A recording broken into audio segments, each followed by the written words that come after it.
So we are in the first 10 days of Dhul-Hijjah. Dhul-Hijjah doesn't get all the hype like Ramadan.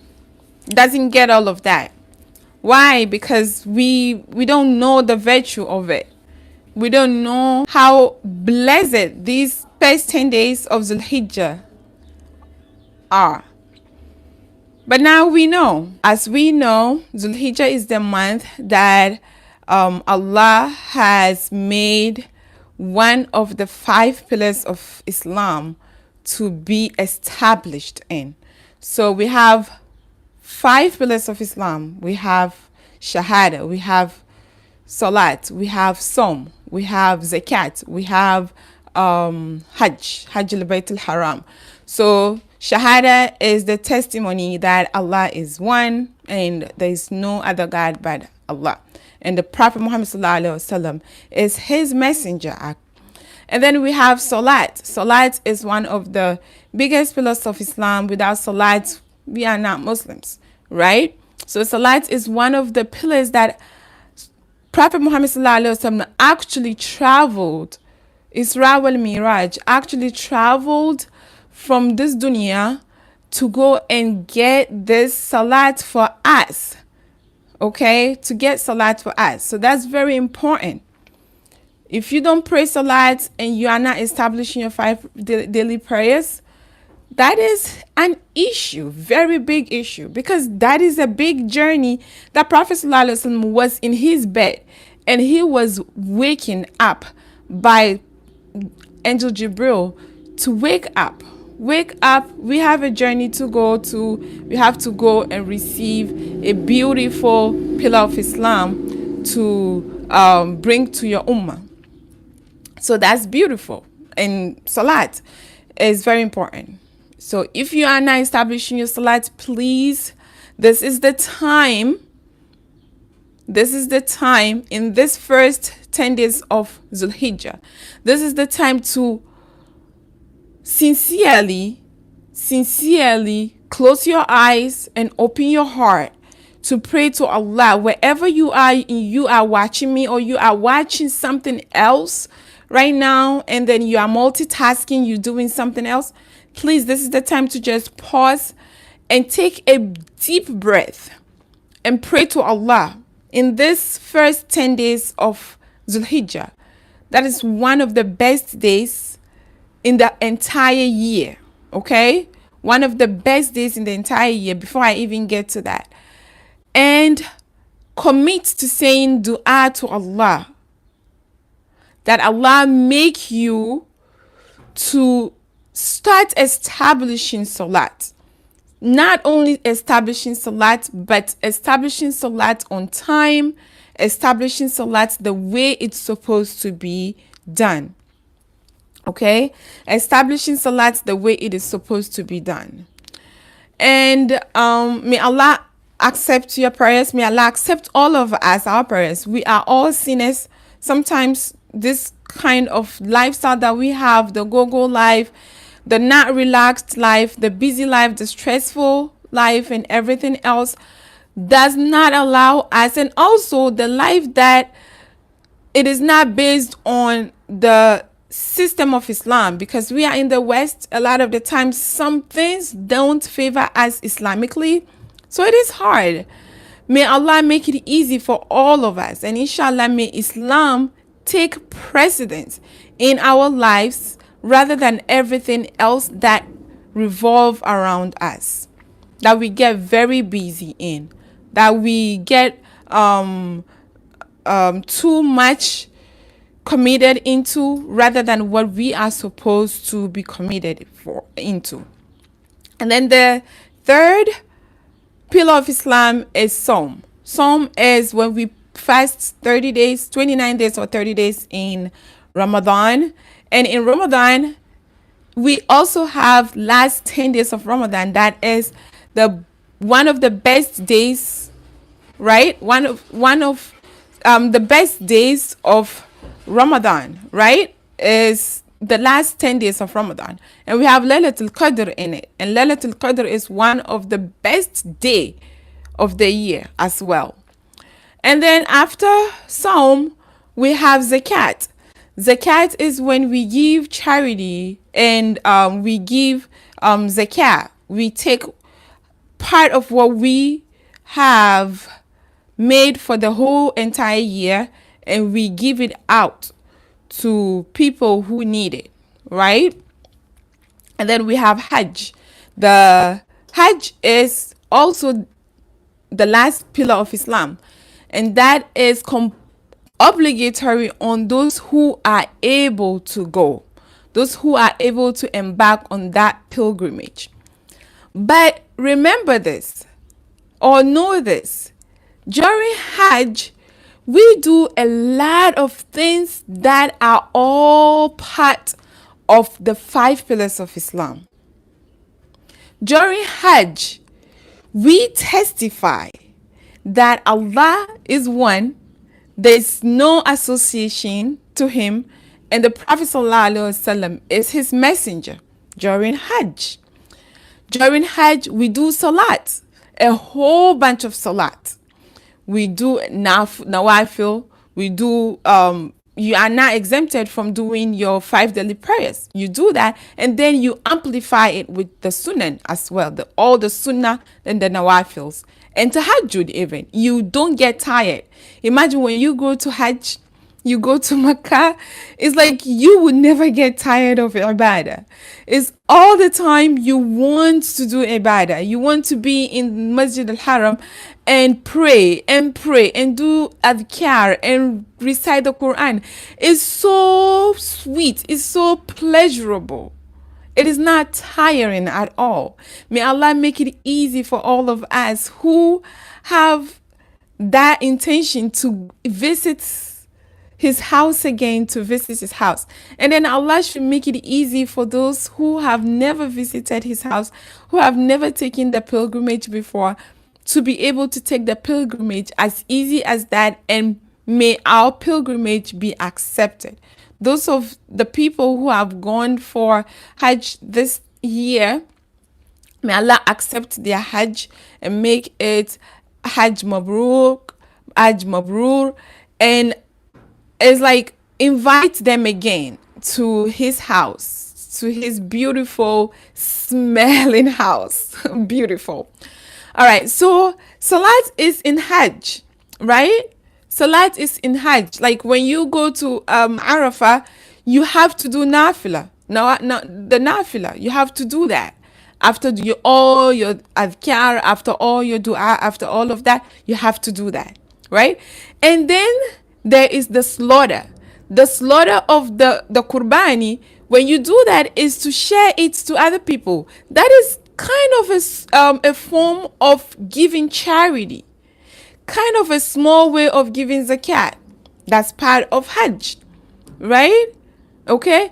And then the Saum, even though the Saum is not part of the Hajj for the Hujjaj, it is part of us who are making Hajj in our homes. So when we are in our homes, the last 10 days, the Yawmul Arafah, it is highly recommended, if you can fast, highly recommended to fast.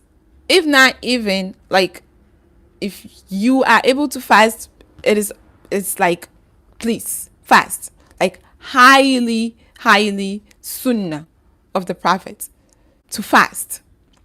Okay, so when you are in at home, in a way you are doing your Hajj, you have the intention, but Allah didn't make it easy. You are also amplifying and maximizing your good deeds. You are doing all of the adhkar. You are doing your salat on time. It is kind of also doing your Hajj, except that you are not in Mecca, except that you are not in Medina, right? Okay, so all of these 5 pillars of Islam kind of are integrated in Hajj. Imagine. So Hajj itself, or the month of Hajj, is kind of like a beautiful month already, before even we start thinking about all the benefits, all the blessings in it. There's a lot of blessings, and the Prophet ﷺ also said it. He said the first 10 days of Dhul-Hijjah are the best 10 days. The best 10 days of the entire year. That's the best 10 days of the entire year. Right? And Allah also swore by the 10 days of Dhul-Hijjah. He swore by it in the Quran.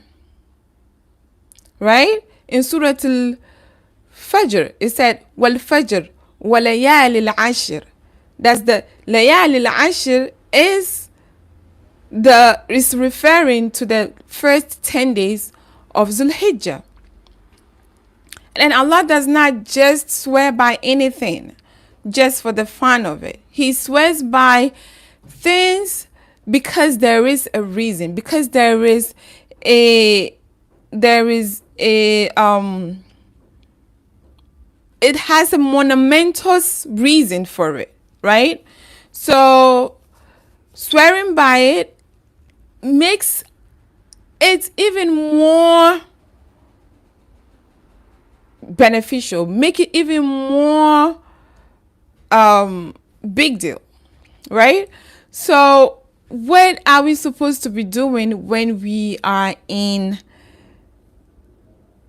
the first 10 days of Dhul-Hijjah? The same way we amplified our ibadat, our salat, our adhkar, our recitation of the Quran, thinking about the poor, thinking about our family, trying not to do bad things to other people, trying not to step on people's toes, and being the good people that we can be as much as possible in Ramadan. The same way we should thrive to be in the first 10 days of Dhul-Hijjah. The first 10 days of Dhul-Hijjah. So during Ramadan is like a lot of education, it's a lot of care, it's a lot of paying attention, it's a lot of preparation.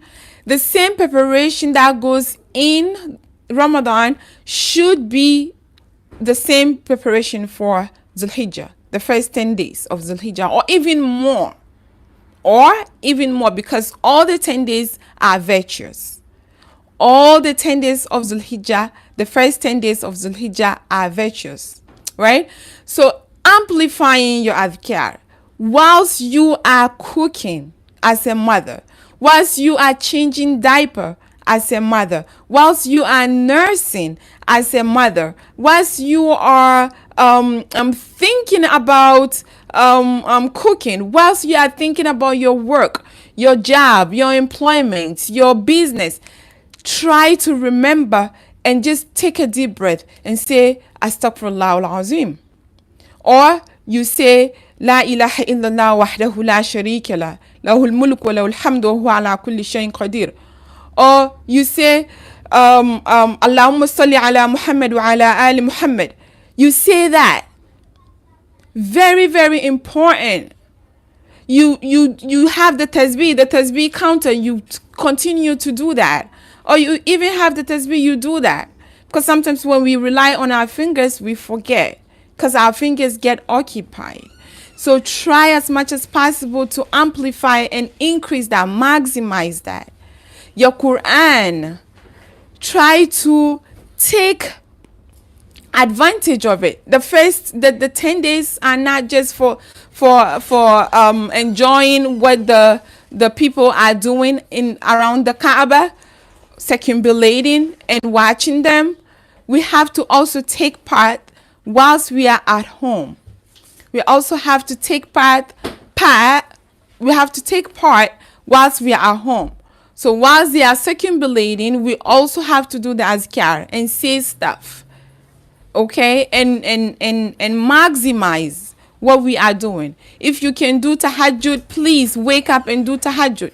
Everything that is in your heart, reciting the Quran whilst you are nursing your baby, that has even lot of benefit. Your baby is listening to the Quran, and then it's getting acquainted by the your voice, because children love their parents' voice, especially when they are singing to them or they are reciting the Quran to them. Children love their mother's voices. So take advantage of that and recite the Quran. If even you cannot recite the Quran, the short surahs that you can, recite it. If your kids are older enough to recite with you, make them recite with you. Okay? And then enjoy the time with your kids if they are older. If they are not, still enjoy it with reciting the Quran whilst you are cooking. Your voice on top of it, on top of the house. Everybody listening, and the house becomes a house of Quran. And the house becomes a house of dhikr. And the house becomes the house of praising the Prophet sallallahu alaihi wasallam. Right? Okay? So those are the things. And then there is a lot of things going on with Sudan, with Palestine, with Congo, with a lot of people. Please, if you can, give charity and make intention for whatever you want in this life, for Allah to make it easy for you. For Allah to make it easy. And may Allah make it easy for the people of Palestine. May Allah make it easy for the people of Congo. It's like, it is really hard. But Allah, please accept our du'as and make it easy. Take this oppression off of their head. And don't make this oppression repeat ever to anybody at all. Be it Muslim, be it Christian, be it Jews, be it whatever it is. Human being is human being. I don't know why human beings can just hurt other human beings thinking that nothing can happen to them. So please, if you have that chance, give charity, even if it is $1. That can go far and wide. And then make dua for your kids. We need children, because they are growing to be the next generation leaders, the leaders of the next generation. If we don't bring them up properly, if we don't bring them with a good Islamic identity and character, who are going to take care of this world that is disintegrating right in front of our eyes? Who? So we have to take that opportunity. We can't do it all by ourselves. There's a lot of negative force pulling us away from what we're supposed to be doing. It's like the force is like this. It's too strong. We can't do it alone. We have to submit it and tell it and narrate it and give it, submit it to Allah and tell Him that, please, Allah, please help us in this and guide us. Guide us in the upbringing of the kids. Guide the kids, because we cannot make them what we want them to be. Only Allah can make them what He wants them to be. So Allah should always guide them to the right path. Allah should make them the leaders who are going to change the world and not capsize the world over and over again. So this is the time. If you have not taken the opportunity, today is the 3rd day. It is not over yet. We have 7 more days to Eid. We have 6 more days to Arafah. And then remember, the Arafah day, you must fast. It's very important. If you are in your Eid, if you are in your period or in your nifas, you can fast, yes, but you can do all of the other things that can bring blessing to your family, bring blessing to you, that can bring blessing to, that can make your dua be accepted easily, right? And faster before the day of Eid. So amplify all of these things. Those of us who are looking to have kids, we've never had kids before, or those of us who have had kids but still want to have more kids, may Allah make it easy. May Allah make it easy, show you the way, and bring blessing to the womb that is going to carry the babies, and bring blessing to the milk that is going to nurse and nourish the baby. Bring blessing to the tongue that is going to talk and guide the baby. Bring blessing to the heart that is going to translate Allah's words to the kids, so the kids would have a soft heart towards Allah as well. Not the hardened heart that nowadays we see everywhere. Please, Allah, make it easy. So these are the du'as. Inshallah, I'm going to make a PDF dua, like a 7-page dua PDF that I would share. So by the close of the week, inshallah, by Friday, I'm going to share it in the community tab. So if you are interested, please come back again and check with this dua list that you can also add to whatever dua you are making. If, like, sometimes I know if you are in front of the thing, it doesn't happen, right? Once you move, then it happens. When you are in front of making dua at that moment, sometimes it escapes because a lot of us are not being taught how to make dua.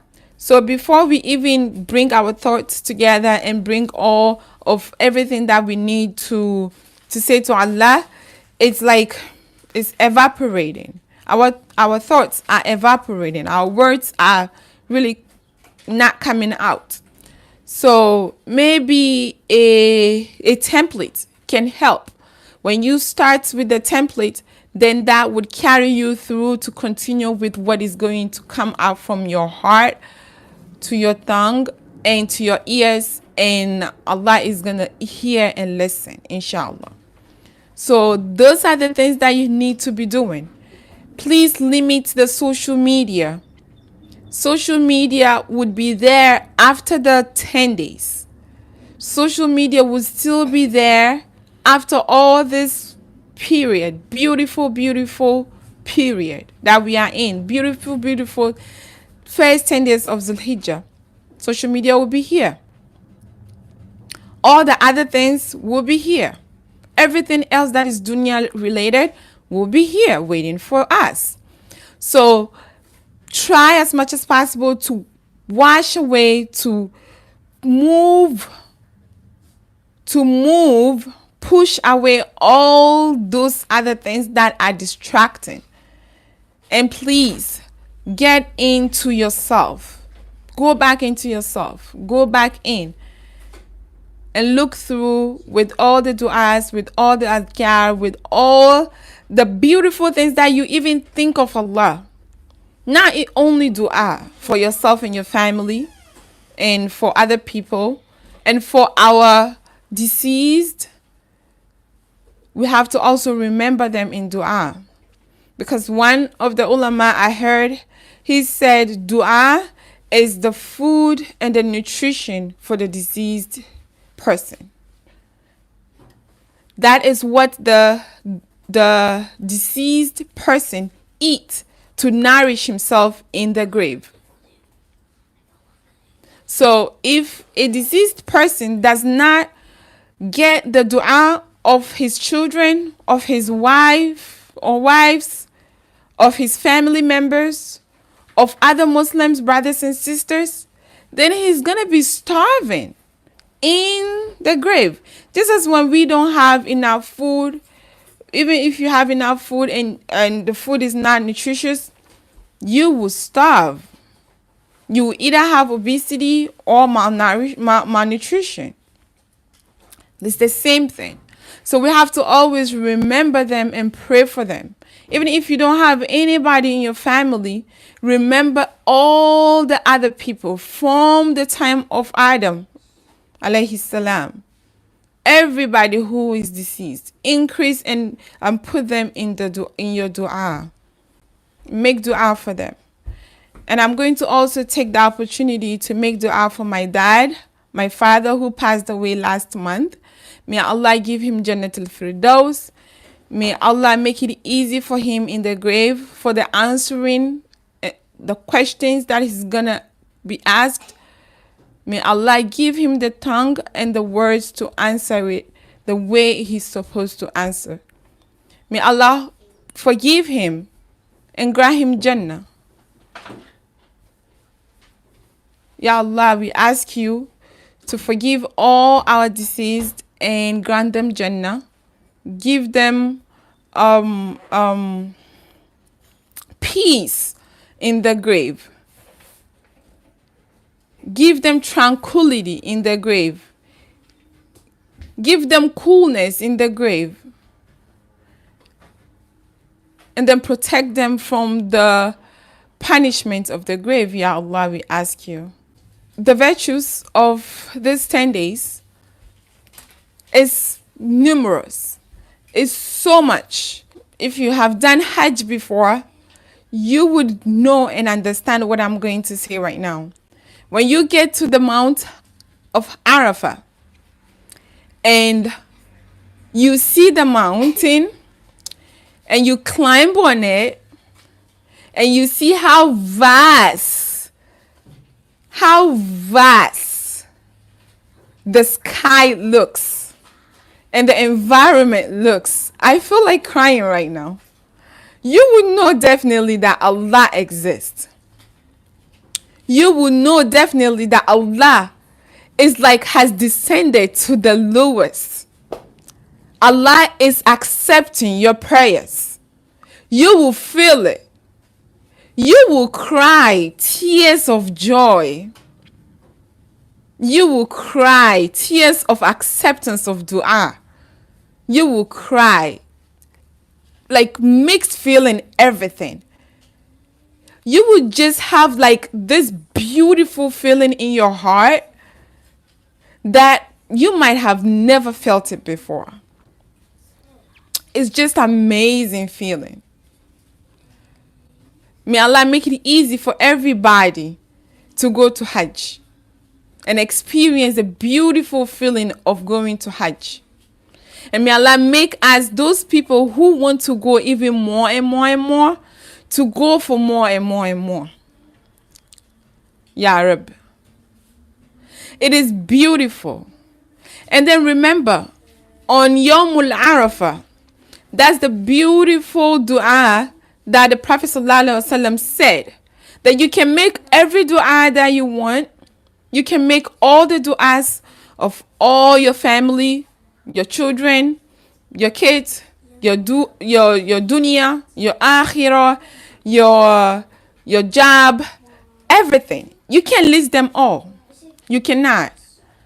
But he has given us one prescription of dua that encompasses all the duas that you might think you want to say to Allah. And you maximize that. You say it in hundreds and in thousands if you want.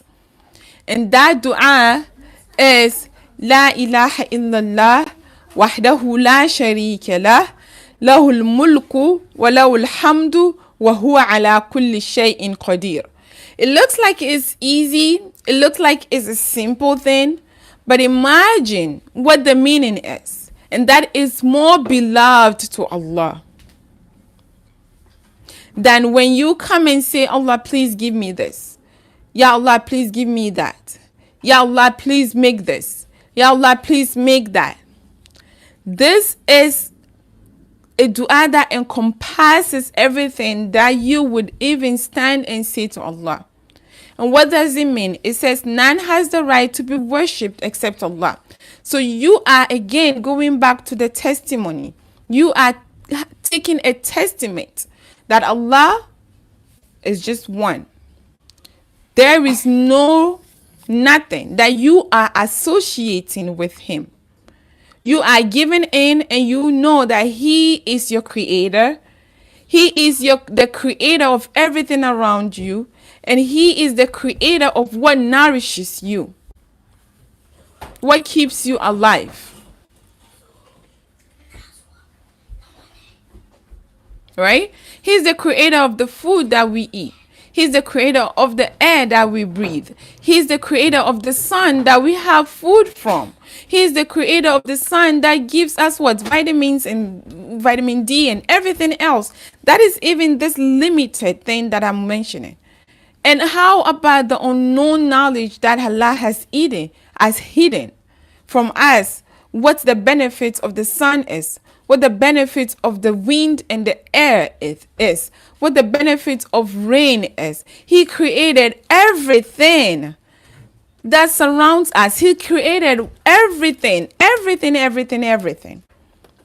So you are taking testament and telling him, even that he knows, you are telling him, Allah, I have no hand in this. I didn't know where I was, and you brought me to life. Please, Allah, I'm giving it back to you. Carry it and take control. Imagine if somebody tells you this, that I'm giving you everything, my food, my drink, my nourishment, my wealth, my breath, my everything. Carry it and take control. You'll be running away. You will run away, because how can you even handle yours and then handle somebody else's, one person? You cannot.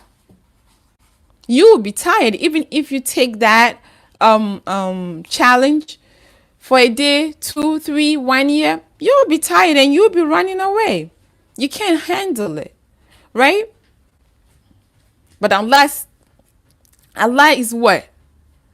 He is handling everything, not only for you, for the entirety of humankind, for the entirety of mankind, for the entirety of this dunya, for the birds, for the ants, for the zebras, for the lions, for the mosquitoes, for everything that we can't even see with our naked eyes. He's taking control of all of that.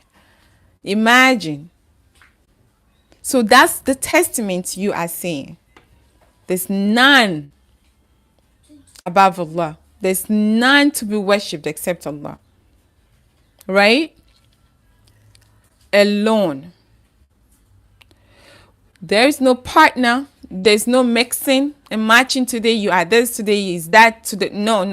It's the same thing from the beginning, and he's the same thing from not even the beginning. There's no beginning when it comes to Allah. There's no ending when it comes to Allah. He's Allah. Right? So to him belongs sovereignty and praise, and he is over all things omnipotent. There's no beginning, there's no end. There's no start, there's no finish. There's no death, there's no life. That's unimaginable even. Subhanallah. Astaghfirullah al-azim. Right? Alhamdulillah. So that is what you are saying.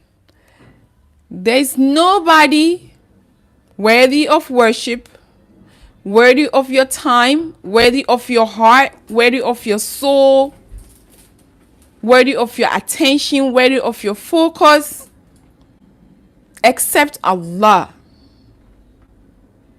None has the right to be worshipped except him. And to him belongs all praise and sovereignty. To him belongs all. Not even teeny tiny bit, you take it out. No. And give it to somebody else, to your spouse or no. Or children. No. Everything. Khalas. Give it to him.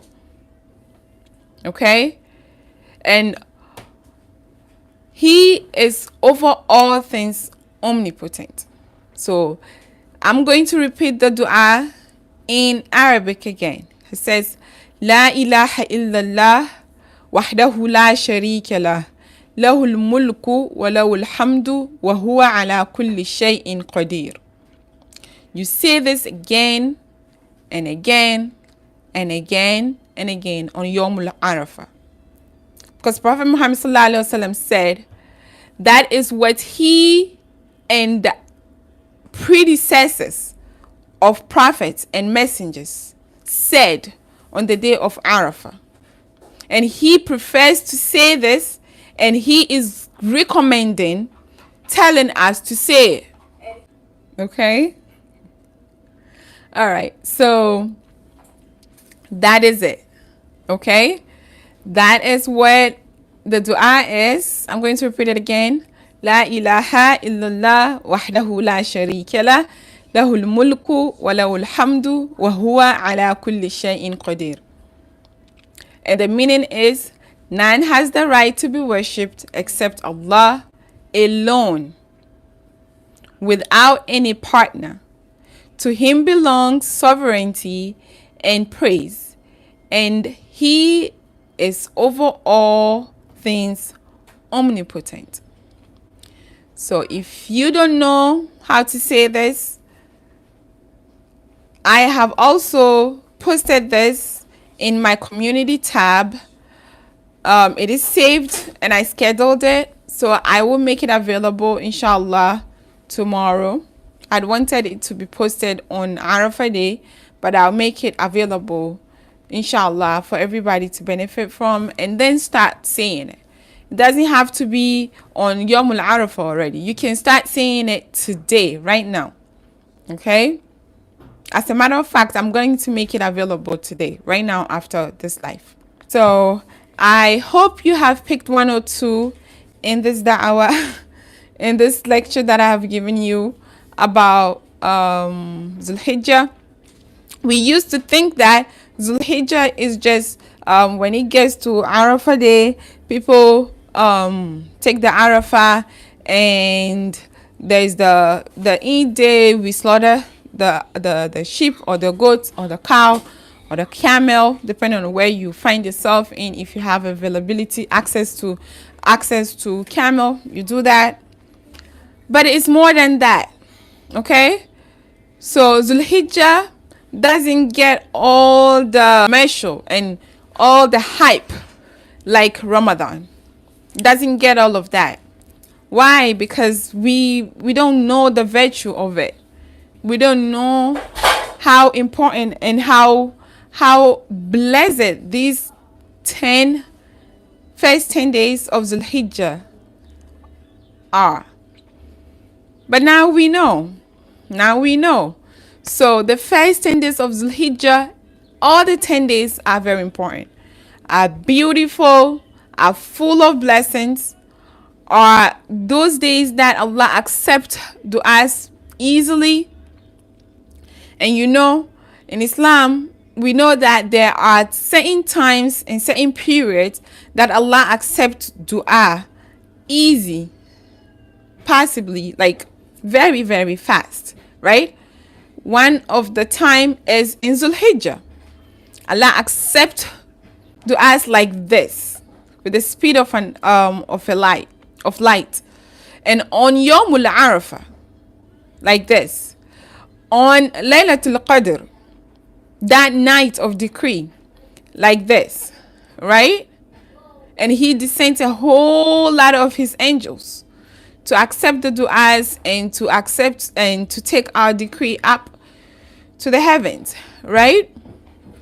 And during rain, when it's raining, Allah accepts du'as. So when it's raining, if you don't know, now I'm telling you, when it's raining, you can make dua during rain, and Allah is going to accept your dua, inshallah. You can also even make it more fun by going out to get the raindrops on yourself, because it's also a sunnah, is recommended that when it's raining, we don't have to run away from the rain. We can go in and soak ourselves with it. It comes with a lot of blessings. And there is another time that Allah accepts dua, that's on Fridays in between Asr and Maghrib, right? Allah accepts du'as, right? And if you have dua, if you have something that is bothering you, nothing is bothering you, for the dunya, for the akhirah, for those people who are oppressed, everything else, go ahead and make your dua in these days, right? And a woman who is pregnant and she's nearing childbirth, amplify your dua as well. Amplify it. Allah accept it. Allah would accept it and make it easy for you. Okay?